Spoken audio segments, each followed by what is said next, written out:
우리는 근본 사순절기를 살아가면서 거룩함에 접해야 합니다. 접한다는 것은 만나야 되겠고 연결돼야 되겠고 특별히 맛을 보아야 됩니다. 여러분 지금까지 살아오시면서 전기 감전 돼보셨어요? 전기 감전된 느낌 한 번도 안 해보신 분도 있겠지만은 전기에 감전돼 보는 그런 경험은 뭐 일부러 할 건 아니지만은 해보면 어이구 짜릿합니다. 그리고 굉장히 두렵습니다. 그리고 한순간 굉장히 아픕니다. 찌릿하고서 아주 그냥 칼날같이 강한 그 찌르는 느낌이 이 폐부까지 막 지나가는 느낌이 들어요. 그래서 감전을 잘못하면 죽습니다. 심장이 머물러요. 멈춰버려요. 심장에도 아주 미세한 전류가 흐른다는데 바깥으로부터 강력한 전류가 흘러 들어가 버리면 심장 마비가 될 수가 있어요.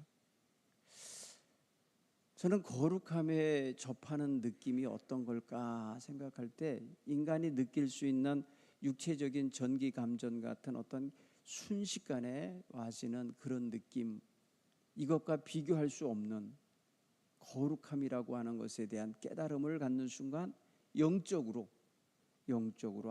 아주 강력한 충격이 임한다는 거죠. 그냥 편안하게 마치 따뜻한 목욕물 속에 내가 들어가 있는 것 같은 그런 편안함이 아니에요. 굉장한 불편함이 느껴질 수 있어요.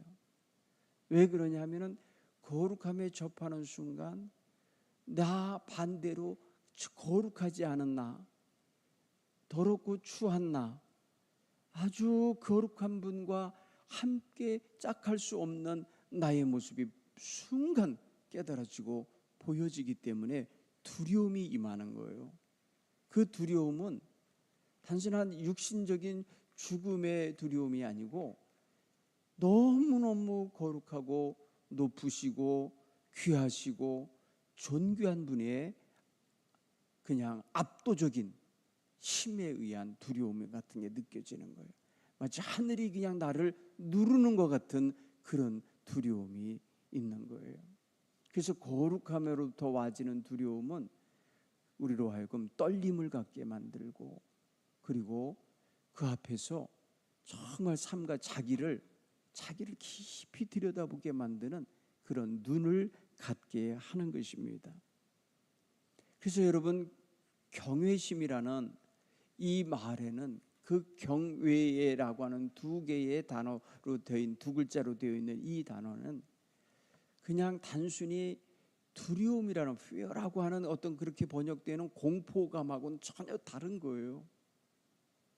너무너무 존귀하고 너무너무 크고 너무너무 엄위하신 분이 그런 분이 내 앞에 와 계신 거기 때문에 너무너무 보잘것없는 자신이 대비가 되는 순간이기 때문에 약해 보이는 것입니다. 그동안 교만하고 그동안 자기가 정말 최고인 줄 알고 자기가 뭐든지 다 할 수 있는 사람인 것 전능한 줄 알고 착각하고 살던 자신이 얼마나 초라한 존재인지를 밑바닥까지 보게 되는 거예요. 오늘 이사야는 환상 중에 하나님의 얼굴을 배웠다고 그래요. 환상 중에 하나님의 법정을 보게 된 거예요. 거기에 하나님이 그 주변에 있는 천군 천사들과 두런두런 대화를 하시면서 뜻하신 계획을 말씀하고 나누고 있는 장면을 보게 된 거예요. 그랬을 때에 와지는 그의 두려움이 마치 못 볼 것을 본 것 같은, 내지는 보아서는 안 될 것을 본 것 같은 그런 느낌을 강하게 받았던 거예요. 이 거룩하신 하나님을 배웠고 그의 마음은 나는 추하고 나는 더럽고 나는 악하고 나는 부족하고 나는 부족한 백성 속 이 입술이 죄악으로 가득한 백성 속에 내가 거하고 있고 그들 속에서 나고 자라서 살고 있구나를 그냥 일순간에 보게 된 거예요. 보게 된 거예요. 자기의 모든 것이 그냥 순식간에 그 하나님의 존귀하신 낯을 배울 순간에 함께 보여진 거예요. 대비돼서 보여진 거죠. 그러니까 탄식하게 됐던 거예요. 두려움에 떨며 탄식하는 모습을 보는 거죠. 환상 중에서 거룩하신 하나님의 임재 경험을 하게 된 이 이사야는 한 번도 경험해 보지 못한, 한 번도 배우지 못했던 거룩하신 하나님의 얼굴을 뵙고 그 앞에 상대적으로 입술이 더럽고 추한 자인 죄인인 자기를 보게 됐을 때, 추한 자기의 죄악들이 노출됐을 때 그의 마음속에 찾아온 이 두려움과 이 탄식스러운 마음을 오늘 우리도 경험할 수 있는 은혜가 있기를 바랍니다. 자신을 소중하게 여기는 마음 모든 사람에게 있습니다.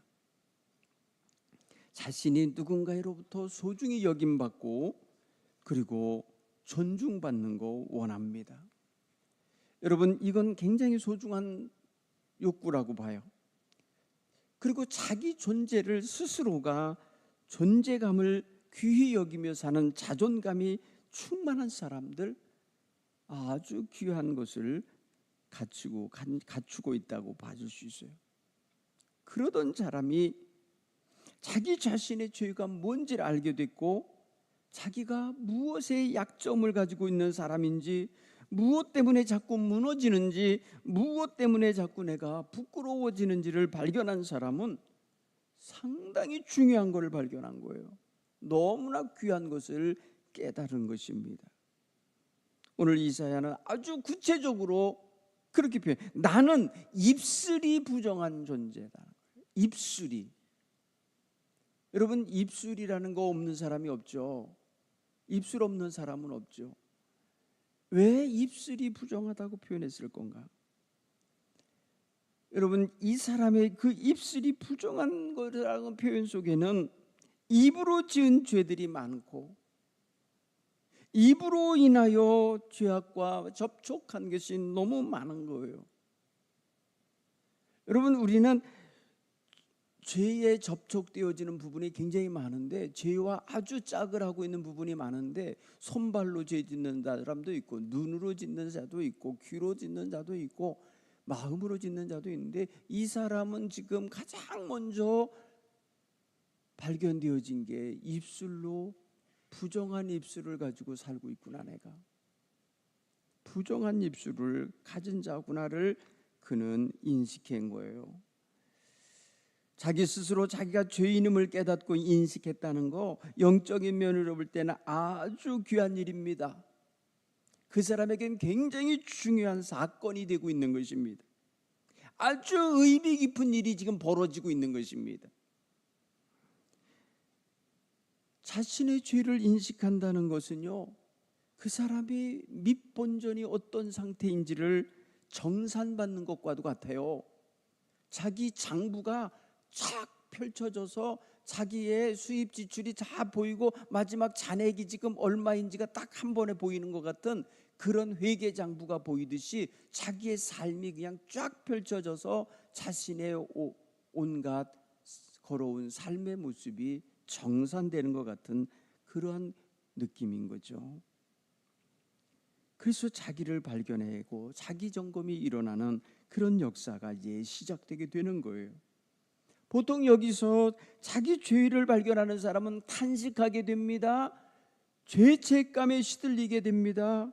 보통 여기서 일반적인 사람은 그 죄로 인하여 자기를 폄하하게 되거나 자기를 스스로가 부끄럽게 여기는 수치심에 빠지게 된다고요.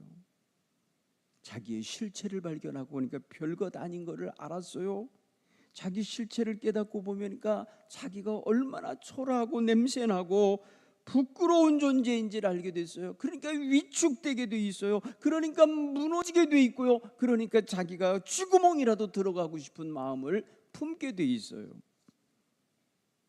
오늘 그래서 나는 망하였도다라고 표현하는 이 이사야의 탄식을 듣게 돼요. 아, 화로다. 나는 화를 당하게 됐다.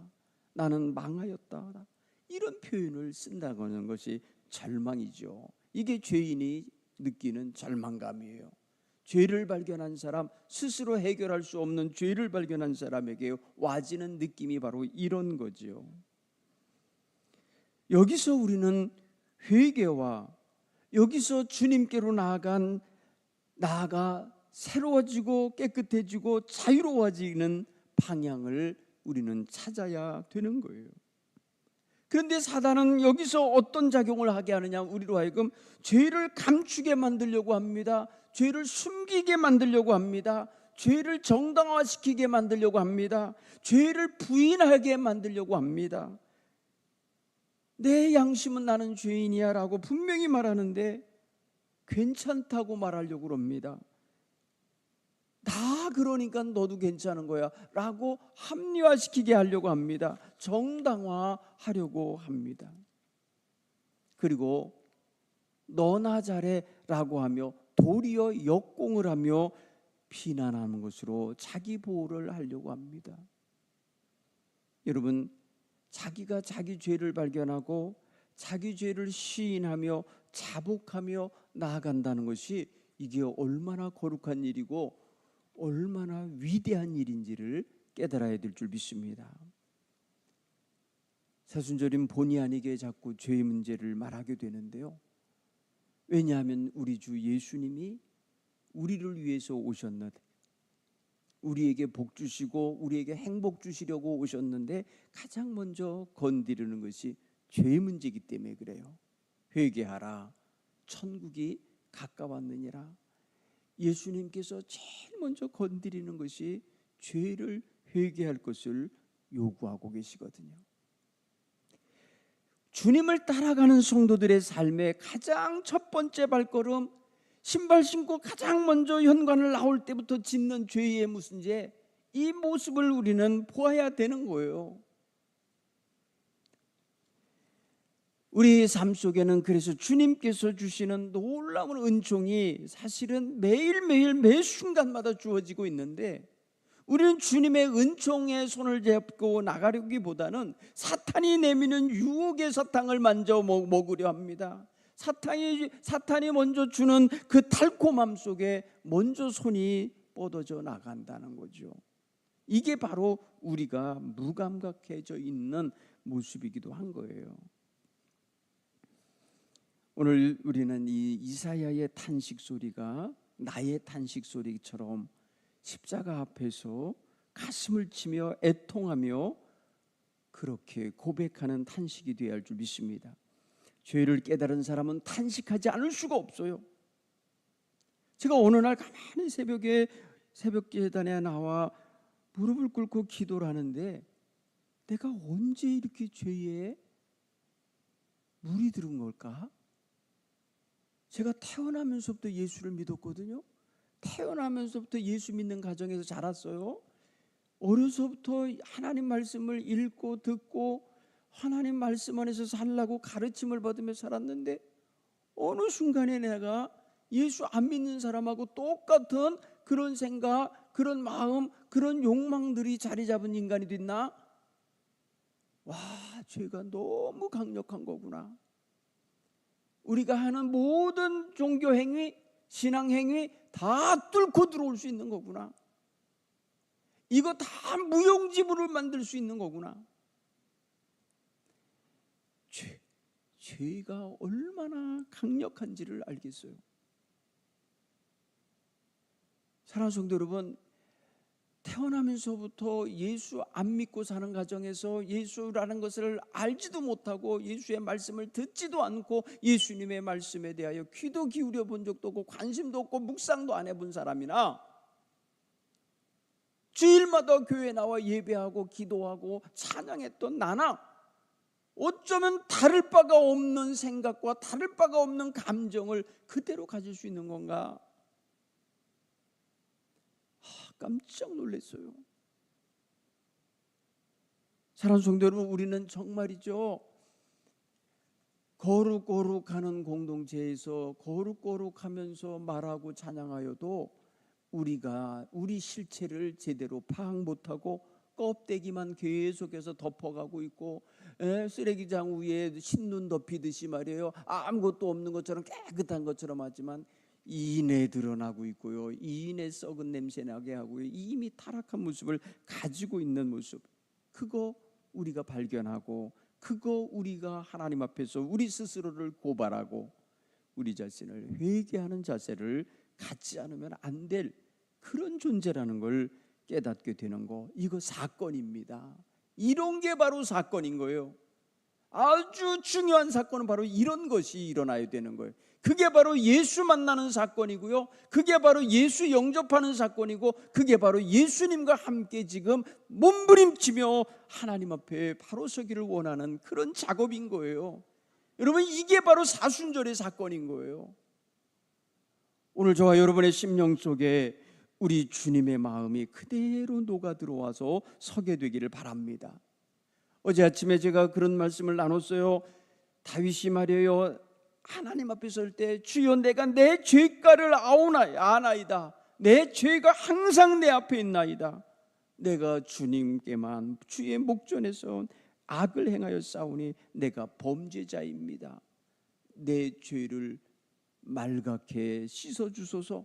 이렇게 몸부림칠 수밖에 없던 현실을 우리 자신이 가져야 되지 않을까 싶은 거예요. 오늘 이사야는 바로 그런 모습을 가지고 있는 거예요.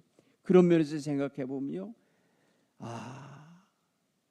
우리 마음속에 몇 가지 지침이 좀 있어져야 돼요. 첫째는 우리 하나님의 거룩하심 속에 젖어야 돼요. 내 이 죄된 것이 하나님의 거룩함에 젖는 순간부터 죄가 물러가고 하나님 것이 내게로 들어오는 이런 경험이 있게 되길 바랍니다. 이번 사순절기에 하나님이 내 안에 이렇게 물들어 들어오셔서 가득 채워지는 은혜가 있게 되길 바랍니다. 제가 며칠 전에 말해요, 난 화분에다 물을 줬는데 물이 너무 많았어요. 그래갖고 얘는 금방 빠지더라고, 물이요. 이 난 화분에 있는 애는 아주 한 컵도 안 주게 조금 줬는데 그래요. 그래서 제가 휴지 몇 장을 꺼내다가 그 옆에다 살짝 이렇게 놨어요. 그러고 나서 잠시 후에 가보니까 그 휴지에 거기 쏟아져 나온 물이 다 흡수돼 있어요. 그대로 다 가지고 들어갔어요. 여러분, 저는 우리 하나님 앞에 우리가 그렇게 살짝만 얹혀져도, 살짝만 주님의 그 거룩함에 발을 들여놓기만 있어도, 거기에 손잡기만 해도 우리 속으로 하나님의 거룩함이 그대로 흡수되어 들어오는 이런 은혜를 사모하게 됩니다. 저와 여러분도 그런 은혜가 있기를 간절히 축원합니다. 두 번째는 여러분, 절대 죄를 가볍게 여기지 마세요. 죄악된 언행 심사를 아주 작은 것일지라도 이거 가볍게 여기지 말아달라. 왜 그러냐면은 이것이 별것 아닌 것 같아도 빙상의 일각이라고 표현하는 표현이 있잖아요. 겉으로 드러난 건 조그만 거라 별거 아닌 건 줄 아는데, 아이고야, 들어보니까 밑에 어마어마한 빙산이 있었네요. 여러분, 타이타닉호가 왜 대서양에서 여러분 침몰하게 된 줄 아시죠? 선장이 앞에 작은 말입니다, 이 뭐랄까요, 얼음 조각이 지나가는 걸로 보고 말이에요, 무시했어요. 그 자기네 배가 엄청 크니까 가서 이렇게 딱 하면 옆으로 밀려날 줄 알았던 거죠. 그런데 여러분, 겉으로 드러난 건 조그만 얼음 덩어리였지만 밑에 커다란 산이 있었어요. 그 큰 산이 뭐예요? 얼음산인 거예요. 얼음 덩어리인 거예요. 빙산이라 그러잖아요. 빙산의 일각, 조그만 조각을 본 거죠. 그걸 무시했어요. 그러다가 부딪혀갖고 배가 침몰해갖고 죽게 된 거예요. 사람들이 다 가라앉아서 그 얼음 바다에. 사랑하는 성도는 우리 속에서, 우리의 생활 속에서, 우리의 언행 심사 속에 작은 여러분 죄의 티가 보이거든 그거를 여러분 무시하지 않게 되기 바랍니다. 가볍게 여기지 않길 바랍니다. 주여, 내가 예수로 말미암아 새로워졌다고 하는데 내 속에 이런 찌꺼기가 아직 남아 있습니다. 이러한 허물이 있습니다를 얼른 고백하며 그것을 가지고 몸부림칠 수 있길 바랍니다. 여러분, 다윗이 말이에요, 작정하고 간음한 거 아니었어요. 그에겐 부인이 그 당시에 10명이나 있었어요. 10명. 말이 됩니까? 뭐 부족해요? 그런데 여러분 보세요, 남의 여자 보자마자 데리고 온 거 아니에요. 그게 뭐예요? 마음속에 작은 감춰져 있는, 가려져 있는, 아무것도 아닐 것 같았던 그것이 끝내는 살인극을 벌이고 마침내 한 가정을 파괴해버리고 자기의 욕망을 분출하여 채우는 모습으로 나아가고, 결국 그 죄값이 그 가문에서, 그 가정에서 어마어마한 일이 벌어지는 거예요. 자식들 사이에 살인이 벌어지고 간음이 벌어지고 파괴가 벌어지고 반역이 일어나는 이런 기가 막힌 일이 벌어진 거예요. 여러분, 죄는 왜 심각하냐? 나를 완전히 침몰시키고 멸망시킬 때까지 작용하기 때문에 그래요. 그래서 가볍게 여기시면 안 되는 거예요. 세 번째, 여러분, 죄에서 돌이킬 기회를 빨리 잡으셔야 돼요. 깨달아지면 빨리 주님 앞으로 돌이키는 자세.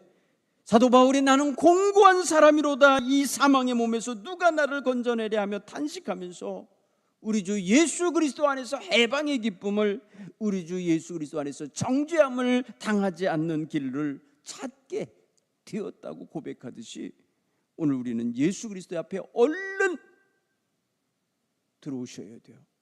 내 죄악이 깨달아지는 순간 주여 나를 붙잡아 주옵소서, 주의 십자가 앞에 나를 못 박는 시간을 갖게 되길 간절히 축원합니다. 며칠 전에 어느 가정을 신방을 했는데 그 가정에 조그만 십자가를 이렇게 액자처럼 만들어 놓으셨더라고요. 가서 다가가서 보니까 그 십자가 형태 전체가 다 작은 못이에요. 못으로 박아놓은 거예요. 못.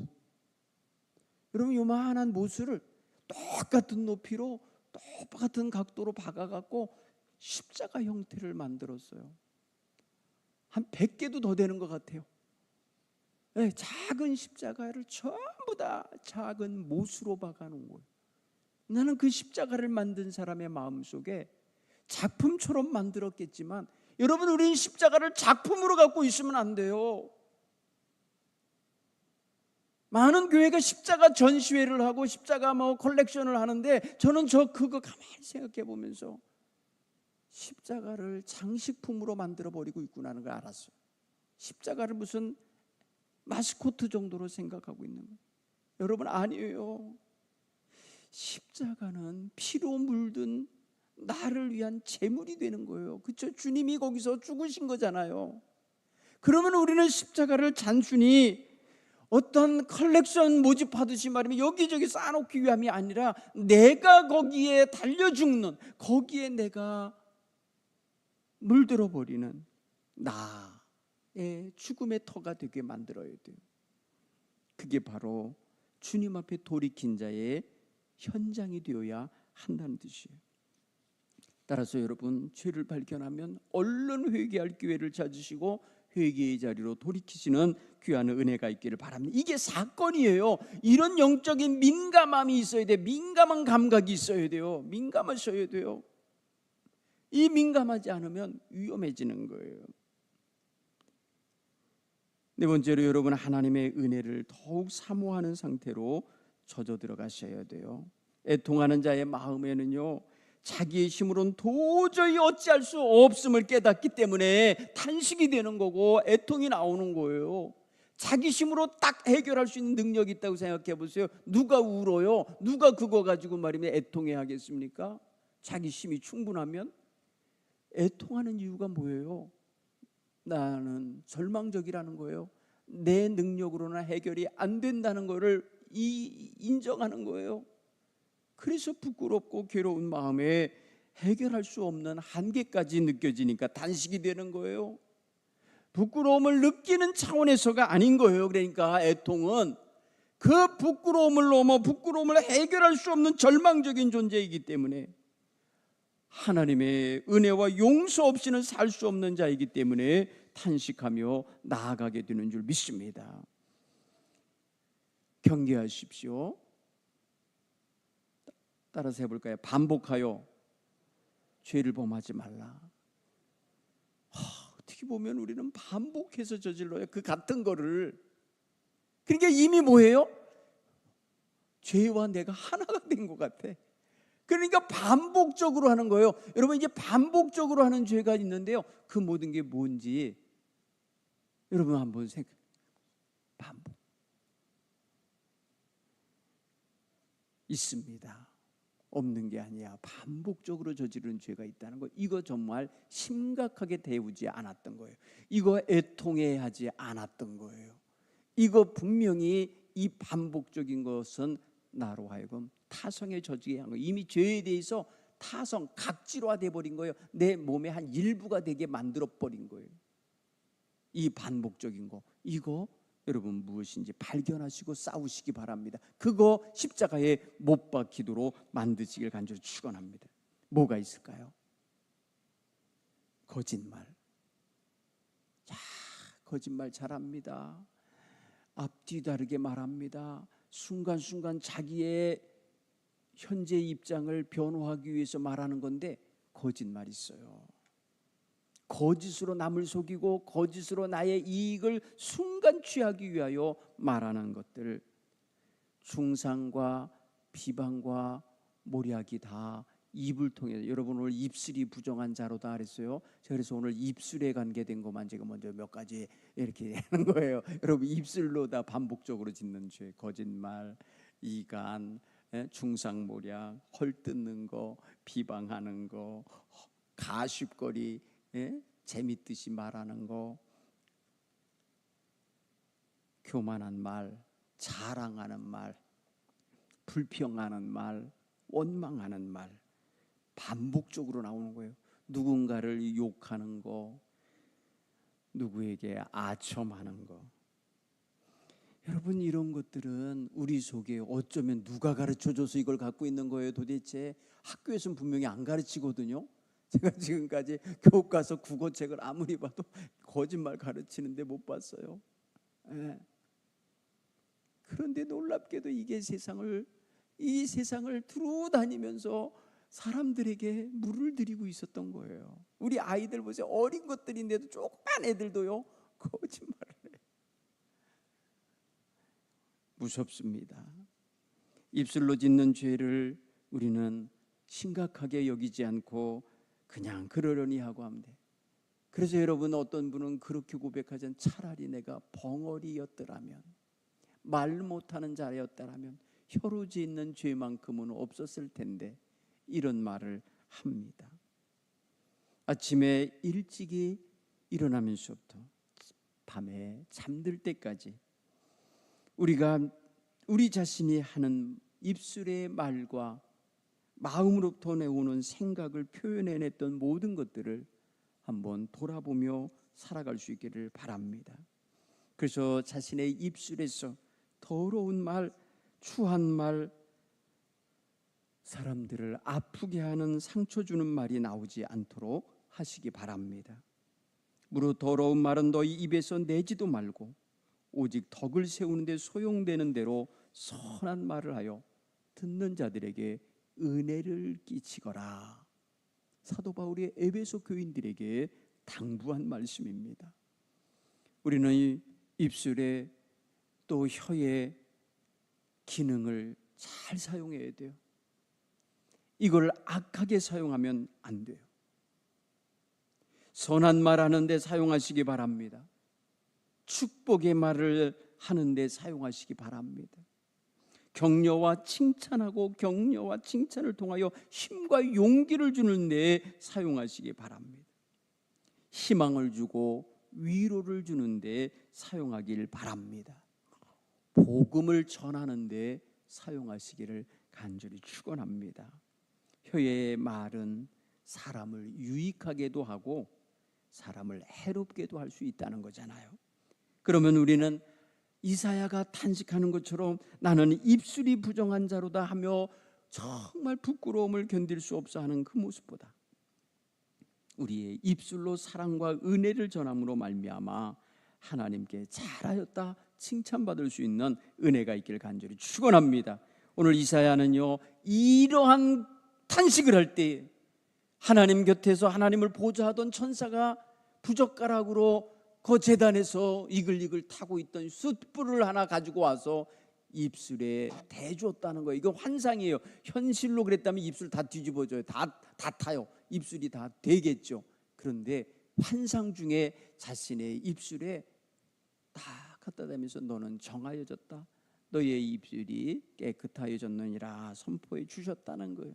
여러분, 오늘 우리의 입술에 하늘의 신령한 하나님의 말씀이 담겨지길 간절히 축원합니다. 그래서 깨끗하여지는 은혜를 우리 하나님 앞에서 얻게 되기를 간절히 축원합니다.